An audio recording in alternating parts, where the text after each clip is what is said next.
زانکۆی سلێمانی ژمارەیە کەسایەتی سیاسی و ئەکادمی و ڕۆشنبیری ناوخۆ و وڵاتانی جیاجای لە کۆنفرانسێکی نێودەوڵەتیدا کۆکردەوە بۆ گفتوگۆکردن لەسەر پرسی سربەخۆیی کورد.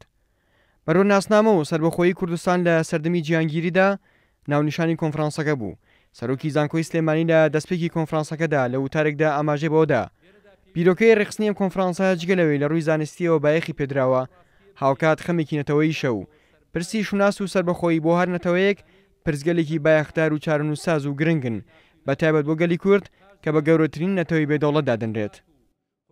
بیرۆکەی ڕێخستن و ئەنجامدانی کۆنفرانسێکی لەم جۆرە جگەر لەوەی لە ڕووی زانستیەوە بایەخی تایبەتی پێدراوە هاوکات خەمێکی نەتەوەییمان بووە لە سەردەمێکدا کە خەریکە ماناکانی کوردبوون دەکەوێتە ژێر پرسیارەوە. بەڕێزان ئاشکرایە پرسی شوناس و سربەخۆیی بۆ هەر نەتەوەیەک پرسگەلێکی بایەخدار و چارەنووسساز و گرنگن بە تایبەت بۆ گەلی کورد کە ئەمڕۆ بە گەورەترین نەتەوەی بێدەوڵەت لە جیهاندا دەناسرێت. مەلا بەختیار سەرپرشتیاری گشتی کۆنفرانسەکە سەبارەت بە ئامانجی کۆنفرانسەکە ڕایگەیاند سربەخۆیی ئامانجی سەدان ساڵەی ئێمەیە بۆیە دەمانوێت بە دیالۆگ بخێنە بەر مشتومڕ. ئەم کۆنفرانسە بۆ دیالۆگە بۆ گفتوگۆیە بۆ ئەوەی گوێ بگرین و گوێمان لێ بگیرێت. سەدان ساڵەی نەتەوەکەی ئێمەیە بە دیالۆگ بخێنە بەر مشتومڕ نەک بە شەڕ و شەڕ.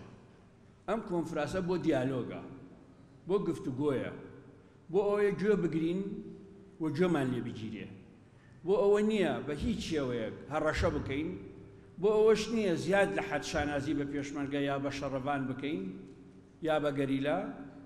ئێمە ئازادی خوازی سەنگەرەکانی پێشەوەی خەباتین لە پێناوی ئازادی خۆمان منەت بەسەر هیچ نەتەوەیەک و هیچ حیزبێکەوە ناکەین کە ئازادی خوازی. سربەخۆیی لای ئێمە ئامانجە.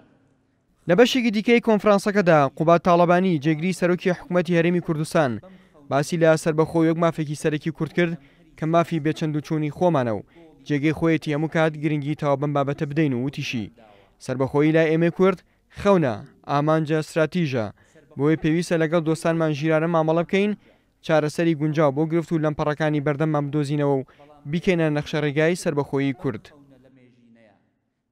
ڕەنگە هیچ زاراوەیەک هەندەی وشەی سربەخۆیی کە تەوەری سەرەکی ئەم کۆنفرانسەیە هاوڵاتیانی کورد ڕانەچەڵەکێنێت چونکە ئێمە یەکێکین لەو میلەتانەی زۆر قورس و سەخت باجی ژێر دەستەی و نەبوونی سربەخۆییمان داوە. سربەخۆیی و بانگەشەی سربەخۆیی بابەتێک نییە بۆ مزایەدە بابەتێک نییە بۆ خۆ هەڵکێشان هەروەها قسە و باسی سربەخۆیی گوتارێک نییە بۆ پێکدادان و تووڕەکردنی دراوسێ و دۆستە دێرینەکانمان. لەمەش گرنگتر کارتێکی گوشاریش نییە بۆ بەدەستهێنانی دەستکەوت و ئیمتیازات بەڵکو بریتیە لە ئیستیحقاقاتی نەتەوەی دواکەوتووی چەندین ساڵەی گەلەکەمان و دەچێتە خانەی مافە سروشتیەکەی میلەتەکەمان. کۆنفرانسەکە بڕیارە ماوەی 2 ڕۆژ بخایێنێت کە لە ناوخۆ و 12 وڵاتی جیهاندا 28 توێژینەوە لێکۆڵینەوە گفتوگۆی لەسەر دەکرێت کە سەرجەمیان تایبەتن بە پرسی سربەخۆیی نەتەوەی کورد بە تایبەت لە باشووری کوردستان. ئارام عەبدوڵڵا، کورسات نیوز، سلێمانی.